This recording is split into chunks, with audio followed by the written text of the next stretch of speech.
അപ്പം നമ്മളിന്ന് വന്നിരിക്കുന്നത് ഒരു ലോൺ ഓഫൊക്കെ ആയിട്ടാണ്. അപ്പോൾ നമ്മുടെ ഓപ്പോസിറ്റ് വന്നിരിക്കുന്നതാണെങ്കിൽ ഒരു ബംഗാളിയൊക്കെ ആയിരുന്നു. അപ്പോൾ നമ്മൾ ചാനൽ സബ്സ്ക്രൈബ് ചെയ്ത എല്ലാവർക്കും താങ്ക്സ് ഉണ്ട്. അപ്പോൾ നമ്മൾ എല്ലാവരും ഇനിയും സപ്പോർട്ട് ചെയ്യുമെന്നൊക്കെ വിചാരിക്കുന്നുണ്ട്. അപ്പം നമ്മുടെ ആദ്യത്തെ റൗണ്ട് തന്നെ നമ്മൾ എനിമിയെ പോയി കണ്ടുപിടിച്ച് നമ്മൾ കുറച്ച് ഡാമേജൊക്കെ അങ്ങ് കൊടുത്തിട്ടുണ്ടായിരുന്നു.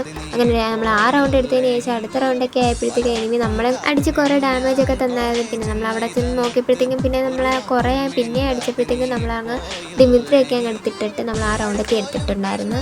പിന്നെ അടുത്ത റൗണ്ടൊക്കെ ആയപ്പോഴത്തേക്ക് എനിമിയെ കാണാനില്ലായിരുന്നു. കണ്ടുപിടിച്ചപ്പോൾ തന്നെ നമ്മളൊരു ഹെഡ് ഷോട്ടൊക്കെ അങ്ങ് കൊടുത്ത് നമ്മൾ ഹെഡ് അടിച്ചങ്ങ് പൊട്ടിച്ചിട്ടുണ്ടായിരുന്നു. ആ റൗണ്ട് കഴിഞ്ഞപ്പോഴത്തേക്കും പിന്നെ എനിമിക്ക് ഈഗോ അടിച്ചിട്ട് നമ്മൾ വന്ന് അടിക്കുക എന്നുള്ളൊരു ഇതൊക്കെ ഉണ്ടായിരുന്നു. പക്ഷെ നമ്മളാണെങ്കിൽ കുറേ നേരമൊക്കെ നോക്കി പിന്നെ ആണെങ്കിൽ വന്ന് അടിച്ചപ്പോഴത്തേക്കും നമ്മളടിച്ചങ്ങ് കൊന്നിട്ടൊക്കെ ഉണ്ടായിരുന്നു. അങ്ങനെ നമ്മൾ 4 റൗണ്ടൊക്കെ എടുത്തു കഴിഞ്ഞിട്ടുണ്ട്. അങ്ങനെ അടുത്ത റൗണ്ട് ഇനി കളി മാറുമോ ഇല്ലയെന്ന് അറിയത്തില്ലായിരുന്നു. പിന്നെ നോക്കാൻ നേരത്ത് ക്യാറ്റ് സ്കില്ലൊക്കെ ഇട്ടിട്ടങ്ങ് നമ്മളെ പറ്റിക്കാനൊക്കെ നോക്കിയായിരുന്നു. പക്ഷെ നമ്മളാണെങ്കിൽ ഡബിൾ വെക്കറൊക്കെ വെച്ചിട്ട് അങ്ങ് അടിച്ച് കൊന്നിട്ടൊക്കെ ഉണ്ടായിരുന്നു. അപ്പോൾ നമ്മൾ കളിയൊക്കെ ജയിച്ചിട്ടുണ്ട്. അപ്പോൾ നമ്മളെ ചാനൽ സബ്സ്ക്രൈബ് ചെയ്യണം എല്ലാവരും.